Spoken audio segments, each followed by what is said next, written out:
So we're really excited to have Benson on the call today for our ACNL member spotlight. And Benson has been a longstanding member of ACNL and has been involved in multiple initiatives. And so, Benson, I would love to have this time to hear from you and have you introduce yourself. Yeah, absolutely. Thank you. Thank you for inviting me. It's absolutely delighted to be part of this conversations. And it's been a fantastic, incredible journey for me in nursing. I started my career almost over 25 years ago now, and I've been with ACNL for a number of years. And definitely, it's an incredible journey. And I can't, thank so much, to ACNL and everyone that have supported me throughout my journey in nursing. So. My clinical background is in critical care and emergency medicines. I remember when I first started as a new grad and really, look forward to, becoming nurse leader one day. And after working in the clinical area for about 8 to 10 years, I decided to transition to nursing education and research. And then subsequently, completed my graduate degree. And I've been with Kaiser Permanente, my organization, for about 6 years now. My current role is a regional clinical practice education consultant.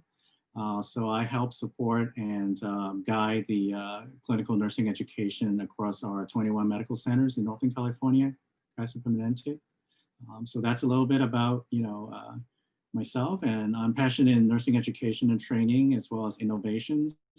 I've been involved in informatics and simulations, and now we're working on using virtual realities in remote training. So definitely exciting time in nursing education and leadership.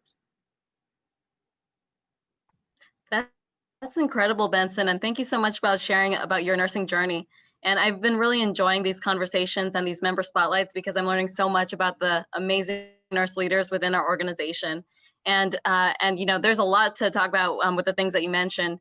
And the first thing I'm wondering is, how did you find out about ACNL, or what actually introduced you to the Association of California Nurse Leaders? Right. So long story short, when I was in my graduate programs, I was in need of looking for a mentor. And not just any mentor, but a nurse leader mentor that will help guide me and support me through my journey at that point of my career in education and training. And someone suggested to me, why not ACNL? Now, at that time, I was an academic faculty. I have very little, knowledge, information about ACNL. And so I, register and sign up for my very first conference. I remember it was, I believe it was in Anaheim, and it was 6-7 years ago. And one of the breakout sessions was on Life Moxie. And I still remember going to that sessions, and it's exactly spot on what I needed. And at the time, I think it was Bob Patterson, which we know is also ACNL members and leader. And he introduced me, and he'd simply say, Benson, if I can do it, you can do it, right? Because that's the greatest thing that I've heard, not knowing, coming to a new organizations, being new to, nursing leadership. So long story short, I become mentee the following year and become mentor the next year. And now I help, chair the NLD committees and continue that work. So yeah, absolutely. I it's been incredible, being a member of ACNL and be able to partner and work with and lean in with so many talented and incredible leaders. It's been really joyful. Yeah, absolutely. And I'm so glad that you mentioned the Life Moxie program. When I was a new member of ACNL, I also joined Life Moxie. And I still remember the mentors who I was paired with within the organization. And I just remember thinking how awesome it was. At the time when I joined, I think I joined around 2014. And at the time, I really didn't know yet what I would do in nursing leadership, since I was still far from a nursing leadership role at that point. But the platform, the mentorship was so amazing, and I went on to gain a lot of other mentors within ACNL. And was that your experience as well, Benson? Have you found a lot of other mentors within the organization, even outside of Life Moxie, or what was your experience like within that? Yeah, no, that's an excellent point. As we all know, we have formal, informal mentors. We have personal, professional, even career coachings and so on. And it can be overwhelming, right? For someone new, someone coming in and say, well, I think I need a mentor, but where do I start? How do I go about learning more about mentorships? And I think the Life Moxie program is incredible. I was immediately offered, the pairing of a mentor. And I remember there were a number of, leaders volunteer and to be my mentor. And I was shocked. I said, who would want to mentor someone new and not knowing what they're doing? And exactly that's what mentorship is about. And also it's remarkable, speaking of standing on the shoulders of giants. And I think that's where I see ACNL as an organization. There are so many incredible leaders, and be able to kind of give back, right? Pay it forward, and to be able to support, the organization and future leaders. So so when the following year, I remember Anne and at the time Sue asked, so Benson, are you interested to become a mentor? Now you've been a mentee and you completed your graduate school. And I think that's a good time for you to consider. And I was just another shock, right? It's like, why, how do I, what makes me, a quality mentor? And then immediately, of course, I say yes, and I want to give back. I want to, pay it forward. And lo and behold, I mentor many, through Life Moxie, and also now within our organizations, we do have the similar Life Moxie platforms for our, staff and whatnot. So I think that's where, it's kind of expand the scope, as you say. They're beyond, what Life Moxie. So I think that's incredible, where you and I here talking about a platform that we know very little about when we first joined. Now we're really embracing the idea and using it as launching a kickoff point for someone. If someone come ask me, so what about mentorship? What about, and I say, yeah, look at Life Moxie, look at this as an example. So I think that's very good. Yeah, I totally agree, Benson, and thank you for sharing your experience with that program. And I highly recommend anyone, just like you said, who's interested in mentorship through a professional organization, especially in nursing leadership, to start through ACNL and through the Life Moxie program. It really was life-changing, I think, and it could really set the tone for how you go about your nursing career, especially in the leadership direction. And I think a lot of the time when nurses go into leadership, a lot of the time it may not have been intended. A lot of the time nursing leadership kind of falls into your lap as an opportunity. And, was that your experience with leadership, Benson? Did you always kind of seek out leadership roles, or was it kind of something that more you grew into as a role? And how do you enjoy it now? Yeah, it's funny you ask, because I can share with you a really amazing journey or example of my career growth. And I mentioned working in the ICU. So I was hired to the night shifts, right, as a new grad. So I was trained. I was very excited. I want to make a difference, take care of patients, very critically ill patients. So as we all know, working night shifts, it's a little different pace. And I myself is a very quiet, passive person. So in an ICU, basically take care of your patient, work with your team, but you don't really need to interact, speak with. And so I didn't really see myself as a leader. I see myself as a caretaker, a giver, clinicians. And until one day that, really sparked my interest is my consideration going back to graduate school. And oftentimes you have activities and learning, objectives that you need to sort of speak up, right, and present and talk. And then fast forward, I become a faculty member and doing clinical teaching and lecture, and then you cannot not, express yourself and teach and communicate.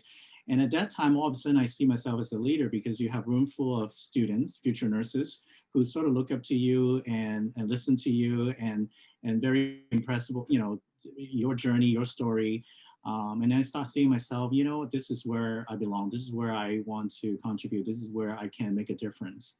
And I still remember going back to the same IC unit where I was a new grad, taking a group of students, seeing some of my former mentor preceptors, and they take a double take and say, Benson, you talk, you actually speak, you're a leader. You didn't think so. You were so quiet before. You're a good, clinical nurse, but at the same time, you're like, now what's the difference? And that's really reflect back to myself thinking, yeah, that's all. That's what it takes. There's no secret sauce, right? And then someone encouraged me to go to doctoral program, and I still think, what, I can be a leader without, furthering my already a very accomplished ICU nurse with my master's degree, teaching and doing research and so on. But to really get, go up to the next level, if you will, to really identify and, really put yourself in a situation that you can make even bigger, wider difference. And it's been, amazing journey and blessing joining ACNL because, and I mentioned the networking opportunities, but really to encourage me to create, to innovate,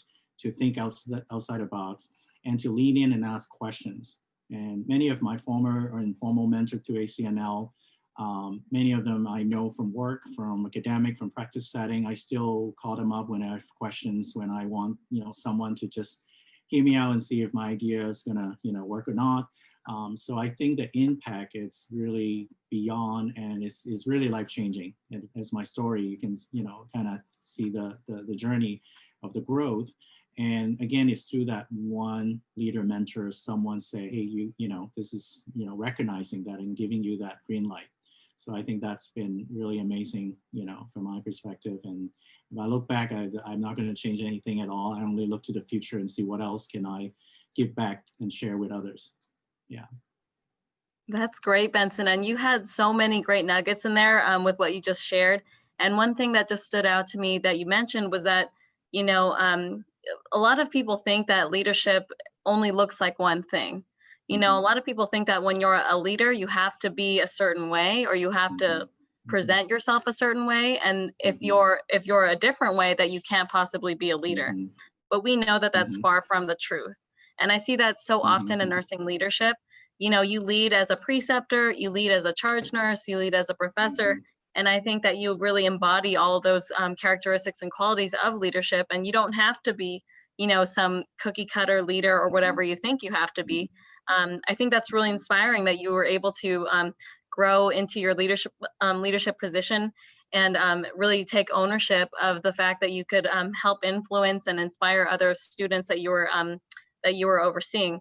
And so I think that's a really important idea to drive home to people who are watching this, just because people always think, or they count themselves out before they even give themselves a chance, because they just think, oh, I'm not a leader, I don't have those qualities. But people don't realize that you learn those qualities. You're not born with them. So I think that was really awesome that you shared that. Yeah, no, absolutely. I think it's how to be genuine, as you mentioned, how to stay engaged, and at the same time informed, because as the role require you to be more, in tune to, what's happening. So, and that's part of, the role. But as you were saying, the last thing you want is someone just take the role and just be a leader based on the role, right? So that's not what we're, aiming for, but just to genuine, to be open, to be engaged, to just kind of, support each other through the journey. And I think that's critically important for any level or any leaders at any level. So I think I absolutely agree with you. That's really, opportunities are everywhere. It's just up to anyone to just kind of grab that and go with it. Yeah. Right, exactly. And what is it that you'd like to share with people who are listening right now? What is it that you've gained from being a member of ACNL, and why should other people join? I think what I found the most, that speaks to me is the diversity and inclusivity within ACNL, within organizations. And to the matter of fact, it's the profession of nursing. I think healthcare is changing because of the pandemic. We're a lot more distant, but I think at the same time, we're a lot more closer, understanding our profession as a whole. I think I would like to see all of us to, sort of join hand and create, to continue to create this energy and support nursing, and in turn help our patient and the communities. I think we want to be more vocal, to have our voice heard, have even a stronger voice through ACNL or any other professional organizations that I know many of us belong to many. So I think we need to stay active and stay engaged and to participate, because otherwise, as things change, and we need to continue to support future nurses and nurse leaders. So I think through ACNL, that's really a great place, a great group of folks who have been there, done that, and folks who are, like many of us, are just navigating and moving through these obstacles, and lesson learned through our journeys, and we can give back and share with future leaders and members. So I think that's really, I think the takeaway is for all of us to stay engaged, to actively participate, and to voice our opinion, concern, just from genuine, honest, because as you mentioned earlier, that we always worry about saying the wrong thing, right? As leader, we want to always say the right thing. Of course, you know, we want to motivate, we want to engage our staff, but at the same time, we want to be compassionate. We want to understand where people come from. We can't just, you know, follow the cookie cutter, one way of doing things. So I think the diversity, the inclusivity, and having multiple angles and perspectives from all, stakeholder groups are very important. Yes, thank you so much, Benson. And I really agree with what you said. There is a lot of diversity and inclusion within ACNL, just in terms of the committees that are offered, the opportunities that are there, what you could learn from the people who are within the organization. There's so many different people who are in it with so many different positions and things that you could learn. I mean, it's truly a great organization to have that platform and that access that otherwise you may not know existed. And I really love that you mentioned that nurses do need to have a voice. They do need to stay engaged and active within these organizations to really elevate them and elevate their presence in our world, in our society, but also just to keep us informed and to keep us engaged too as nurses and to help our own professional development. So thank you so much. Very fitting as the chair of the Nurse Leadership Development Committee. So thank you so much. And I do want to, as we get to the end of our conversation here, I do want to talk about the pandemic as we head to a close. And you mentioned a little bit about it. And I'm wondering, what do you think that nurse leaders can do to support nurses who are impacted by the pandemic, or support nurses in general during this really difficult time? Yeah. And that's a great, segue of what we're leading to our future. And I think we all agree the pandemic has really changed the way we practice, the way we teach, the way we lead, and the way how we support each other. And you saw the outpour of the public, comments of healthcare workers, everyone's hero, right? But at the end of the day, or at the beginning of your shifts, if you will, what does that look like? And as leader, I think we want to make sure we're present. We're there with the team. I know it's hard to really be, everywhere all the time, but we need to make an effort to be present. Because I think this is where the staff look up to you to understand that you have their back, or you support them no matter what, in terms of, understanding, the challenges, the difficulties. We all see so many changes from our public health, recommendations to our specific county government guidelines, and in terms of, PPE and others. So I think as leaders, we are sort of receiving a lot of informations, and sometimes they're not as accurate or up to date or relevant sometimes. And it impacts the rest of the team, meaning that they are also hearing those confusions, and sometimes they look up to you. So having the right directions and communication, being present, and also being compassionate, empathetic, knowing that, it's a challenge. It's not, how we normally care for our patients, even in any settings, PPE aside, and just looking at family members, the sufferings, and also each other, our physician colleagues and others. So I think there are opportunity for us to really embrace that, to really speak to the world that this is what we do. We don't just take care of patients and do our, 9 to 5, but really are we here for each other? I oftentimes get calls and from family members or even neighbors, and they know you in the healthcare, profession, especially a nurse, and they always ask you questions. And pandemic, no difference. People come to me and come to us and ask, questions, and we're there to help. So I can see that as leader in, outside the four walls of the hospital. I think that's what I'm trying to say, that we're present everywhere. So I think that's, to me, the pandemic has given this new opportunity. Now, I'm an educator, so there are a lot of innovative things that we're doing in that space, whether it's remote learning, virtual simulations, or even something creative like a virtual conference. And I know we're, transitioning to a lot of these new technology, but I am always looking for opportunity to innovate and disrupt and say, hey, why not? This is a chance, this is opportunity. So I think there are a lot of opportunities. I know there are a lot of pain and suffering, you know, and from all sides for so long now. With the new transition, the new changes, I'm really hoping that we're, you know, with the announcement of possible vaccines and so on. So I think we as a human race, but not, you know, and also us with as healthcare workers, can really, you know, support and make a difference. So yeah, so the pandemic have really touched all our lives, and as leaders, I think that's where I think, you know, being present, able to communicate and have a directions and to lead the team, and folks appreciate that greatly. So yeah. Yes, thank you so much, Benson. You shared a lot of great insights there. And I do agree. This really isn't business as usual with the pandemic. There's so much opportunity now that we have, you know, as leaders to truly be present, to truly be there, to be compassionate for our colleagues and for our staff members. And this is really the time to set the example and to really reach out to our own and to make sure that they're cared for. At the same time, it's also a call to action from nurses. You know, it's the year of the nurse and midwife, still 2020, and it's still the opportunity for us to really leverage our platforms and have people know about what it is that nurses do. So completely agree with what you've mentioned. There's a lot of great insight that you shared there.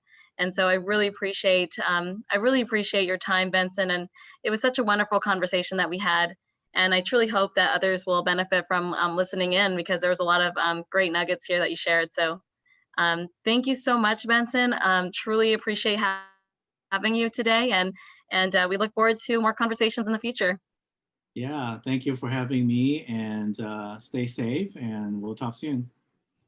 Great, thank you.